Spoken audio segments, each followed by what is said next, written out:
Qué maravilla estar de nuevo aquí en el chat con Lila Vanorio. Y con Jaime Bello León. Es un placer de veras. El gusto es mío y además porque hoy vamos a hablar con una persona interesantísima, extraordinaria, de lujo el chat de hoy. Sí, vamos a tener hoy, queridos amigos, nada más y nada menos que al padre Arturo Peraza, sacerdote jesuita, quien es el rector de la Universidad Católica Andrés Bello. Pero además, él además de ser abogado, egresado de la UCAP, es doctor en Ciencias Políticas de la Universidad Central de Venezuela y tiene una larga trayectoria en derechos humanos y con las comunidades. Sí, señor. Bienvenido, rector. Qué gusto conversar con usted en el chat. Dile, Jaime, un placer estar con ustedes. No, el gusto es nuestro. Bueno, me gustaría comenzar con la experiencia de asumir el rol de rector de la Universidad Católica que ya ha ocurrido hace algunos años. ¿Cómo lo resume? ¿Qué ha sido para usted? ¿Se lo imaginaba en algún momento siendo profesor, siendo sacerdote jesuita? Mira, sí estaba en la perspectiva, pero no en el modo que ocurrió, debo decirlo. Siempre hay como un dolor que deja la ausencia de un gran amigo como José Virtuoso. Fue un hermano cercano todo el tiempo. Fui yo el responsable de nombrarlo rector de la universidad, siendo provincial yo entonces de la Compañía de Jesús. Pero bueno, de alguna u otra manera eso se hablaba en la compañía y estaba en el mapa de cosas que podían ocurrir en el camino. Y uno está como al servicio, porque ese es el tema fundamental. En la compañía nosotros no funcionamos por cargo.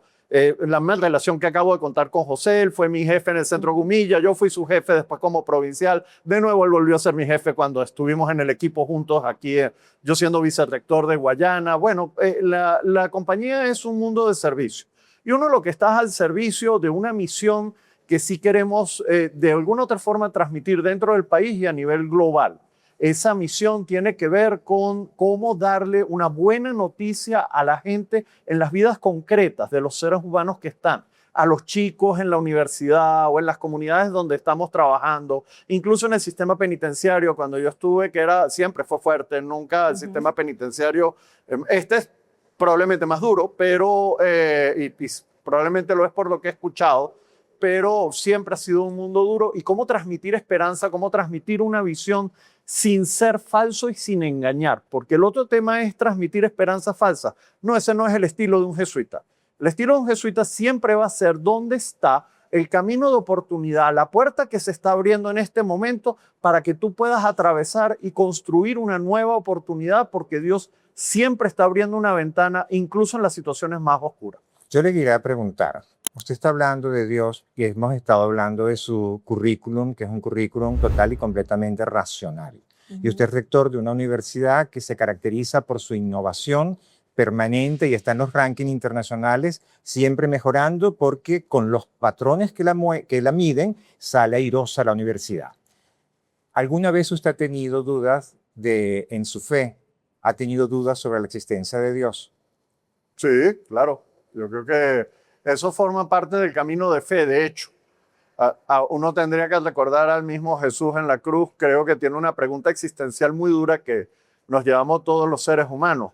Dios mío, ¿por qué me has abandonado? Es un momento culmen. Y aún así Él es capaz de entregar un cheque en blanco en un momento muy duro de su propia existencia. Creo que eso existencialmente habla de lo que uno puede pasar en algunos momentos. A veces es racional esa duda, lees, te informas y de alguna otra manera generas preguntas. Yo recuerdo además una etapa interesantísima en mi vida en donde me enfrenté al existencialismo francés y eso de alguna u otra manera generó un montón de inquietudes que me han ayudado mucho en la vida, porque creo que lo que uno aprende en definitiva es a integrar elementos y a saber acompañar procesos. Esos, a veces de carácter más intelectual, pero también los vitales, los que pasan porque alguien sufre un dolor o un momento difícil y tú sabes que no puedes hacer lo que el libro de Job ya señala. Esos amigos que vienen a salvar a Dios y no salvan a nadie porque lo único que tienen es un miedo existencial a aceptar que hay crisis, que hay misterio y que hay momentos difíciles. Y que tú lo que tienes que saber es a veces guardar silencio, saber acompañar y dejar que la existencia vaya hablando. Eso encuentra a veces sus propios caminos. Y a veces tienes que saber esperar ese tiempo y saber vivir con el misterio a veces que ocurre. Y no tienes respuesta. Y claro que esas no respuestas a veces te dejan inquietudes en la vida. Y sí, hay que caminar con ellas. Eso es parte del camino de fe. A mí no me asusta. Ahora, habla del país, del trabajo que ha hecho con comunidades, con grupos vulnerables. Llevar esperanza. Exacto, y llevar esperanza. Pero ¿cómo la academia se suma a llevar esperanza? Y eso no es solo un trabajo de un dogma de fe. No, de ninguna manera. Además, el dogma ni siquiera ayuda mucho a eso. Digamos, claro que lo llevas por dentro y claro que uno lo confiesa, pero el problema fundamentalmente es una experiencia que creo que uno tiene que tratar de transmitir. ¿De qué se trata esto? ¿No? Tú tienes un país efectivamente en crisis, en un momento de alto nivel de incertidumbre que nos ha acompañado hace años. Yo no creo que este es el único momento. Y además el país ha vivido varios momentos de incertidumbre a lo largo de su historia. Pero este es un momento especialmente marcado en la incertidumbre. ¿Qué pasa? Los jóvenes son especialmente sensibles a este mundo de incertidumbre. Y el punto focal para mí tiene que ver con cómo decirte que el desarrollo de tus capacidades, de tus habilidades, de tus competencias y de tu convicción en tus propias fortalezas es justamente lo que va a despejar y va a ayudarte a ir despejando ese mundo de incertidumbre para convertirlo en una oportunidad. El punto justamente está en lo que pasa en la Pascua. La Pascua tú puedes leerla como un fracaso absoluto y hay razones para leerlo así y mucha gente lo leyó así. Jesús es crucificado de una manera horrorosa, en un momento especialmente difícil. Aquellos discípulos que se regresan a Emaús absolutamente derrotados, destruidos, sin sentido, diciendo nosotros esperábamos que y no resultó. Eso se parece mucho a la historia de los venezolanos diciendo nosotros esperábamos que y no resultó. Pero, ¿y cómo en el camino se explica que la ruta de Dios quizás es distinta? Y aparece este personaje que acompaña a esos dos discípulos para explicarles una ruta que quizás es compleja, pero en donde voy entendiendo que hay una oportunidad en medio de las dificultades, que no niega las dificultades, sino que las asume. Y al asumirlas crea resiliencia. A mí me parece que la palabra clave en el mundo de la fe tiene que ver con esa capacidad que tienen muchos venezolanos, por cierto, las mujeres particularmente, de sacar una fortaleza donde parecería que había una debilidad. Y eso abre una puerta insospechada en la vida de muchísima gente. Y creo que allí es en donde hay que apuntalar a nuestros jóvenes para decir cuál es la puerta que tenemos que abrir en Venezuela hoy en día. ¿Dónde está la puerta que efectivamente nos pueda abrir una nueva oportunidad de futuro sin que yo pueda determinar cómo se canta el otro lado de la puerta? No lo sé, pero creo que hay que abrir la puerta. Y particularmente este momento es un momento en que tenemos que atrevernos a abrir una puerta de cambio que nos lleve a otro momento histórico en el país. El país venezolano ha pasado por momentos terribles. La guerra de la independencia, alguna gente dice que eso fue una matachina y una guerra civil. Nos matamos nosotros mismos, arruinamos el país y luego tuvimos que reconstruirlo con un nuevo modelo que casi nadie conocía además. Y lo hicimos y salimos de eso. Luego tuvimos el gomecismo, o sea, hago un salto, pero el gomecismo fue una época feroz y sobre todo además para las universidades, para el conocimiento. Y tuvimos esa bendición de la democracia que creíamos que la teníamos para siempre. Todos esos procesos implicaron reconciliación entre unos y otros para poder superarlos. Pero en este momento uno siente en las redes sociales que hay una efervescencia en contra de cualquier cosa que signifique aceptar al otro, escuchar al otro y perdonar al otro. ¿Cómo ve usted eso desde la fe y desde las ciencias políticas? Sin pacto no es posible sostener al Estado, pero llegar al pacto es un proceso y no un decreto.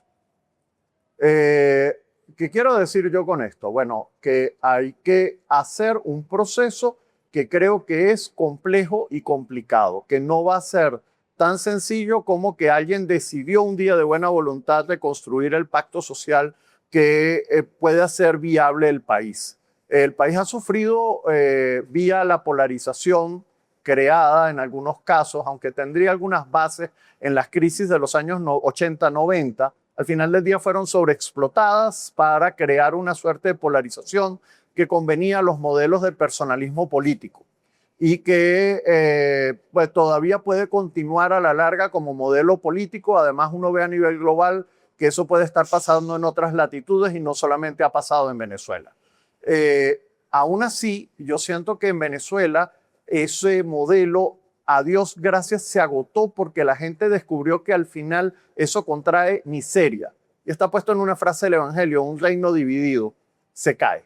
Claro. Entonces, claro, el problema es que eso que se llama reconciliación, que es de las cosas que lleva la Compañía de Jesús en el ADN, porque está en nuestra propia constitución. O sea, ¿para qué está un jesuita? Entre otras cosas, para reconciliar a los desavenenciados, escrito 500 años atrás por San Ignacio de Loyola. No es algo que yo me invento como jesuita, es algo que está en el ADN, que se me enseñó desde que yo tengo 18 años y estoy en la Compañía de Jesús. Me enseñaron, este es el camino, pero, y aquí viene lo importante, no es algo que tú decretas a punta de mazo y de deber moral, sino que es un proceso que empieza por ver cómo aprendemos a coexistir, cuáles son las reglas de juego que pragmáticamente al principio establecen modos de acuerdos porque son funcionales, operativos, y eventualmente aquí hay una primera fase, cómo estableces reglas de juegos institucionales mínimas que permiten que los actores puedan estar en el mismo ambiente porque no te voy a poder suprimir. Y ese descubrimiento de que no te puedo suprimir me llega a establecer unas reglas de juego que nos permitan coexistir. Y en esa coexistencia hay gente que eventualmente va descubriendo que tiene que ir mucho más allá si se quiere construir una oportunidad de futuro. Y eso supone lo de justicia, verdad y reconciliación.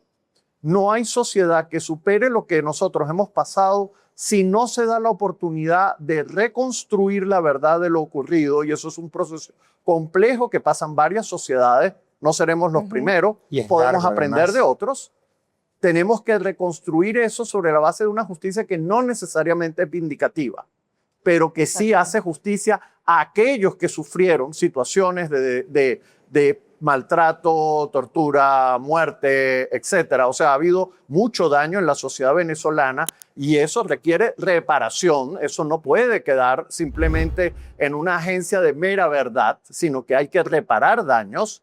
Y en definitiva, esto tendría que apuntar en la línea de una reconciliación en el país que permita volver a construir las relaciones. Eso es lo que permite que volvamos a nacer como nación. Pero ¿cómo se puede volver a nacer como nación si parte del tejido social se ha roto porque perdió la confianza en sus instituciones? Quizás una de las cosas que revelan los estudios, sobre todo muchos de los que se hacen acá en la Universidad Católica Andrés Bello, por ejemplo en COVID, revelan la falta de confianza que tienen los ciudadanos con instituciones, incluso del otro. ¿Cómo hay reconciliación? ¿Cómo hay pacto? ¿Cómo hay acuerdo si no confiamos en lo más mínimo? Fíjate que la confianza, que es algo que se pierde muy rápido y se gana con mucha dificultad, y que efectivamente, como tú acabas de decir, estudios como Psicodata, incluso en COVID, muestran esa realidad, requieren nuevamente que haya instituciones que progresivamente estén ocupadas por personas cuyo objetivo fundamental signifique transparencia y capacidad para recuperar la confianza de la mayoría de los ciudadanos. Es de nuevo un proceso progresivo y tiene que ver con actos reales, actos que efectivamente signifiquen que la gente empieza a mirar a las instituciones actuando dentro de un marco que es aceptable, que es transparente, como el lugar que estamos. Esta biblioteca que, como tú recordabas, la anterior era cerrada, pequeña, oscura. Y sí, tú y yo vivimos esa biblioteca. Hoy en día es con ventanales, abierta, despejada, con espacios. Bueno, si yo tuviera que hacer un símil con el país, creo que tenemos que pasar de una construcción a la otra y hay personas claves que pueden hacer eso en algunas instituciones que son claves y que necesitamos recuperar. Por ejemplo, el poder ciudadano es un tema importante en este momento del país. Ojalá que logremos recuperar la institucionalidad en esa instancia. Y la universidad está poniendo algunas cosas para que eso pueda ocurrir. Creo que la estamos poniendo varias. De igual manera, me plantearía Consejo Nacional Electoral. Es un tema clave porque la transparencia electoral haría que esto pueda funcionar de una manera suficientemente razonable. Hubo algún momento en que actores permitieron que nos aproximáramos a esa posibilidad. De igual manera, por ejemplo, una composición mucho más heterogénea y ponderada del Tribunal Supremo de Justicia, especialmente su sala constitucional, y retornar a las reglas fundamentales de la Constitución son necesarias para que la sociedad empiece a sentir que pueden haber cambios. Yo entiendo que muchos pensarán que el poder ejecutivo es el poder fundamental porque somos un sistema presidencialista. Es verdad. Pero a veces tienes que empezar a construir en las bases para después construir hacia arriba. Y termino con una cosa que tú has dicho y es verdad. Aquí también tenemos un papel los ciudadanos, porque a veces parece que entre las distintas organizaciones ciudadanas no nos hemos conectado suficientemente y es una oportunidad importante para invitar a la gente a decir, la universidad es un espacio para que nos encontremos y lo tratamos de ser y queremos serlo. Pero junto con esto de que la universidad es un espacio para encontrarse, para hablar y para la divergencia, porque además este es un lugar para que hable todo el que quiera, como quiera, dentro de cierto marco de respeto a los distintos actores. No se trata de un lugar para la publicidad, se trata de un lugar para analizar, pensar, argumentar, disentir y tratar de soñar horizontes de futuro junto con los muchachos. Yo diría, necesitamos que los sindicatos se reencuentren, necesitamos que los gremios se reencuentren. No puede ser que pasa que los de educación van por su lado, las enfermeras van por su lado, los médicos van por su lado, los abogados por el suyo. Claro, todo el mundo pidiendo lo suyo, pero sin capacidad de articularnos. Sí. Y por eso la universidad se ve a sí misma como un articulador, como un espacio en donde la gente puede encontrarse y decir, estamos buscando lo mismo. E incluso hay temas que nos preocupan a través del ENCOVI que podrían ser espacios de encuentro entre actores que políticamente son muy divergentes, pero que estaríamos de acuerdo en que el tema de educación es importante y hay algunas medidas que tomar para el ámbito de educación. El tema de servicios públicos es un tema urgente y especialmente para esas comunidades populares, pero ahorita que prácticamente para cualquier situación en toda la ciudadanía en general, electricidad, agua, salud, aseo urbano, ponme lo que quieras. Y eso son medidas pragmáticas que pueden ayudarnos a empezar a hacer ese ejercicio de reencuentro sobre elementos objetivos que pueden ayudar a decir, ¿y cómo vamos a hacer para vivir aunque sea decentemente? Y esos espacios de encuentro pueden propiciar otros espacios de encuentro.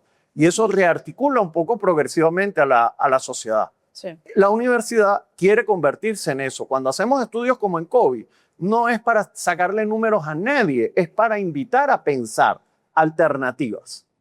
¿Y usted cree, rector, hablando del ENCOVI, que sería un instrumento valiosísimo para quien hace gestión pública? Porque ahí tiene una data clave, además una data que la universidad ha acumulado en los últimos 10 años con las metodologías contemporáneas para analizar estos procesos y además con estándares internacionales. ¿Usted siente que puede haber en ese gestor público que se ha negado a mirar la realidad porque ha sido dominado por su visión ideológica, cree que en este momento puede cambiar de posición? Yo creo que nosotros tenemos que invitarlo. Yo no puedo hablar por los otros. Claro. Yo puedo hablar por lo que nos toca hacer a nosotros, que lo hemos hecho, además. Es llamativo porque el Estado panameño le pudimos hacer un estudio análogo al que hacemos acá. Obviamente las condiciones de Panamá son distintas a las nuestras. Ellos sí sacan cifras, nosotros no, en el Venezuela, etc. Hay unas diferencias importantes, pero a ellos les pareció muy importante lo que le podíamos ofrecer como elementos para poder articular el plan, los indicadores de cumplimiento de su propio plan de gestión de gobierno, y les parece interesante e importante la data y la han valorado. Nos hemos reunido con ministros de distintos, digamos, ministerios dentro de Panamá, y eso que nosotros somos es una fundación que está en Panamá articulada con una universidad panameña, pero el know-how ha salido de esta casa de estudio.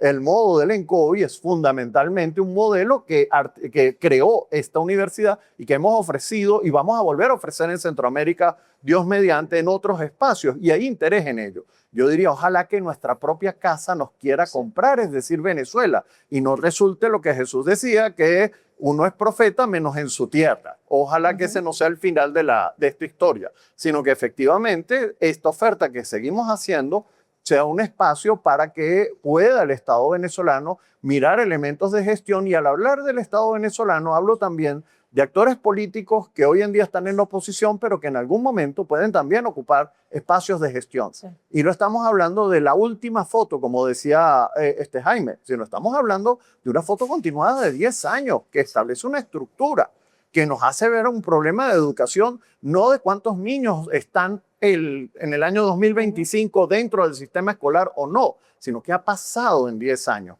Y eso nos dice una generación que ha sido formada o no, o cómo ha ido el cumplimiento de horario, o cómo ha funcionado el sistema alimentario de esos niños, y eso ha permitido o no el acceso a la educación. ¿Qué ha pasado con la educación universitaria? ¿Qué pasa con la educación preescolar, que es tan importante? Ahí hay preguntas centrales. Ahora, esta herramienta permite conocer nuestras realidades, pero a veces quizás tenemos una percepción muy generalizada de que lo que ocurre en Caracas es la realidad del país. Y usted además tuvo la experiencia de estar en comunidades al sur de Venezuela que tienen una realidad que no se parece en lo más mínimo, ni siquiera a zonas menos privilegiadas en la capital.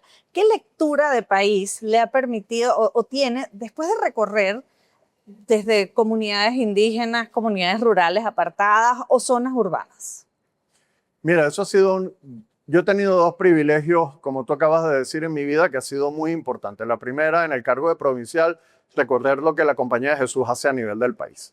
Estoy hablando desde el Nula, en la frontera colombo-venezolana, en una zona obviamente campesina, y en donde hay una importante presencia, lamentablemente, de grupos armados que responden al conflicto colombiano, pero que también responden al conflicto nuestro, hasta pasar, como tú acabas de decir, en comunidades indígenas, que ha sido de las mayores bendiciones, siendo vicerrector de la extensión guayana de esta universidad. Y en uno y en otros casos, y en los múltiples casos que la vida me ha regalado para mirar la realidad, uno tendría que decir algunas cosas. Primero, efectivamente, el país no es Caracas, y además el modelo de desarrollo centralizado que hemos hecho desde el gomecismo hasta esta época, y que con muy pocas excepciones se ha roto, hace que Caracas tenga un superprivilegio y que el interior no logre desarrollar sus potencialidades y sea visto más como un territorio para la explotación que para el desarrollo de una vida interior con oportunidades para la gente. Quizás Ciudad Guayana fue una ciudad emblemática en ese sentido, como una oportunidad alternativa en una zona relativamente apartada, pero no dejó de ser una ciudad enclave. Esos son unos estudios que hizo el profesor Ronald Balsa hace más de 10 años, en donde él muestra el problema que tuvo esa experiencia y la sigue teniendo. Cuando eso debía ser un polo de desarrollo, lo que significa que debió haber impactado a toda la región, lo que ocurrió es que se constituyó simplemente en un enclave de profesionales, que una vez que lamentablemente las empresas básicas sufrieron un crack, eso también sufrió un crack porque no está sostenido sobre toda la región. ¿Y qué es lo que sí tiene? Lamentablemente en este momento una lógica de extractivismo brutal, prácticamente esclavizante, y lo de la esclavitud moderna ha sido un trabajo que hizo la universidad en la sede Guayana para mostrar determinados tipos de relaciones que se están dando en la Venezuela de hoy. Incluso en niños. Tal cual, bueno, trata, explotación de niños, el problema de las tierras de los pueblos, comunidades indígenas, un discurso que es vacío en el contexto de realidad. Tú no has hecho los reconocimientos de los territorios. Sí. Entonces, claro, todo esto significa que hay un trabajo por delante que hacer, que tiene que preguntarse cuáles son los modelos de desarrollo, respetando las condiciones de las distintas comunidades en las que tienes que acercarte, y en donde esas comunidades sí tienen derecho a hacer eso que hemos llamado democracia participativa, que no es que yo te participo linealmente lo que tú tienes que hacer, sino en donde la gente efectivamente, desde su propia cultura, desde su propia convicción, van desarrollando las oportunidades que su propio territorio tiene y abren oportunidades a todo el país. Y creo que esto hace muchísima falta, porque en cada región del país hay unas diferencias y unos enriquecimientos importantes. Y lo que necesitamos justamente es abrirnos al juego de la descentralización. Está en la Constitución, pero no está en la realidad política venezolana. Lila.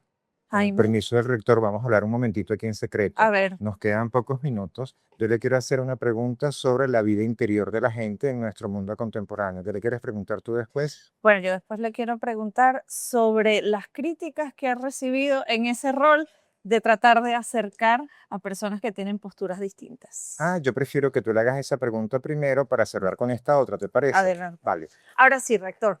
En el rol como rector de esta casa de estudios y procurando esos encuentros, esos espacios en los que se puede llegar a acuerdos para procurar esas condiciones de país que aspiramos y nos benefician a todos, también ha estado en el centro de ataques, descalificaciones, posiciones viscerales. Em, bueno, ¿cómo lo ha vivido? ¿Y qué le diría a esas personas que se sienten agraviadas porque alguien que en principio con quien se identifican le tiende la mano a quien consideran su agresor? Fíjate que yo lo primero que hago es que entiendo profundamente porque hay unas heridas detrás en la mayoría de las personas. Y yo entiendo que quien está herido, razonablemente haya cosas que no puede ver y que le molesten, y lo comprendo. Y puedo imaginarme la confusión que puede generar algunas actitudes. Creo que en el fondo, si tú me preguntas, la estrategia que ha estado detrás de esto sí tiene que ver con es necesario que la universidad sea un espacio para el reencuentro del país. Y tú no puedes generar reencuentro si tú no hablas con la gente. Yo he tenido oportunidad de hablar, de a Dios gracias, con prácticamente todos los actores de este proceso político venezolano. Eso no significa ni que soy amigo, ni que avalo, ni que estoy de acuerdo, ni que... Eso no significa absolutamente nada. Sí significa que la universidad tiene que ser un espacio plural y eso duele en los contextos a veces. Y puedo entender que duele. Yo la verdad que no me he tomado ninguna de las críticas en términos personales. Y sí creo que uno tiene que aprender a veces a observar, bueno, hay veces que hay críticas que puedan ser razonables. Sí, hay cuentos que son inventados. A mí me montaron en una alfombra mágica para mandarme a Qatar. Bueno, yo la verdad digo, ajá, ¿qué quiere que le diga? ¿No? Y entonces pruebe que usted no estuvo en Qatar. Ajá. Esas son cosas que yo ni comento porque yo estaba en España y yo había cubierto a alguien aquí en Venezuela en los sucesos del día 3 de enero y salió por las redes y yo estaba en Madrid, casi que me tomaba una foto en la Plaza Mayor. Estaba con mi mamá, era Año Nuevo y visito a mi mamá en Año Nuevo y así sucesivamente sin fin de historias que no voy a entrar a comentar una por una, pues son infinitas. Pero al final del día yo siento que hay algunos que lamentablemente explotan situaciones porque hay intereses políticos y hay otra gente que legítimamente sí está herida y yo puedo entender esto. Pero mi invitación sería a decir, la universidad sí tiene un rol que jugar y esa es mi responsabilidad. Y ese rol significa buscar ser un espacio en donde el debate venezolano encuentre espacio tranquilo y seguro para poder abrir una puerta hacia la democracia, porque no es un debate simplemente para que se hable, sino que tiene un horizonte, es el horizonte de transición y democratización del país. Y claro que temas como derechos humanos son innegociables, principios como la democracia son innegociables, y en eso hemos insistido una y otra vez, y ha habido un conjunto de declaraciones de la universidad como consejo universitario que han fijado esa pauta de esta universidad. Creo que no hemos variado nuestra posición, variamos las tácticas según el momento en el que nos encontremos. Ahora me toca mi pregunta. Adelante. Rector, para cerrar, porque el tiempo, como usted sabe, es oro. En el mundo contemporáneo, en el mundo de las redes sociales, en el mundo que mucha gente vanidosamente se autograba en la mayor cantidad de cosas cotidianas, uno se pregunta, ¿qué pasa con la vida interior de cada quien? Usted como sacerdote, ¿cómo ve eso? A mí me encanta acompañar personas. Creo que eso es mi vocación más cercana, personal, y creo que acompañar significa no es dirigir a nadie, es lo primero que tú tienes que aprender. Acompañar es escuchar, oír, saber respetar los procesos. Creo que en este momento es un momento para invitar especialmente a los jóvenes a escuchar su interior. Las redes te sacan, te distraen, te omninublan, pero no te ayudan a conectar con tu yo interno. Y si tú no conectas con tu yo interno, no vas a encontrar el camino de tu propia felicidad ni de tu propia realización. Entonces, mi trabajo en buena parte significa ver cómo voy ayudando en los casos que eso se permite a que esa persona pueda conectar con su verdad interior, cualquiera que ésta sea, porque a mí no me toca decirle cuál es su verdad. No hay manera que la mía se parezca a la de él. Creo que el mundo es un universo profundamente rico, diverso, complejo, con historias distintas, y lo mío es simplemente cómo te puedo ayudar a que conectes con ese universo que tienes allá adentro, que es profundamente rico, hermoso, y te puedas sentir tan contento que tengas entonces el horizonte de vida abierto. Que por cierto, a propósito de este tema de la vida interior y el mundo de redes sociales, este año un documento del Papa a propósito de Cuaresma invitaba justamente a hacer no solo una dieta de redes sociales, sino también una dieta de visceralidad y de quizás de rabia. Creo Sí. que conviene, aplica para nuestro país, ¿no? Así es, sin duda. Yo creo que la cuaresma es un momento que te invita a hacer justamente ese ejercicio, porque hay ese tema del ayuno, porque el ayuno no es un problema de comida. El ayuno fundamentalmente es un proceso por el cual puedes volver a tu interior, puedes volver a lo esencial y evitas lo superfluo, lo que no necesitas, lo que te está distrayendo, y puedes centrar las energías en aquello que se te está pidiendo, que es importante y que tu yo interior está gritando. Si das con eso, vas a dar con el camino de la felicidad. Bueno, Padre Arturo Peraza, rector de la Universidad Católica Andrés Bello, muchísimas gracias por habernos permitido estar en el chat con usted. No, muchísimas gracias. Una conversación, creo que múltiple, sincera y de verdad muy, muy hermosa, porque me permite expresar cosas que llevo en el interior. muchísimas gracias. De verdad fue todo un gusto. Lila Vanorio, Jaime Bello León. nosotros nos despedimos de este chat felices de haber conversado con Arturo Peraza y los esperamos en nuestra próxima entrega. ¿Te parece, Lila? A seguir chateando. También,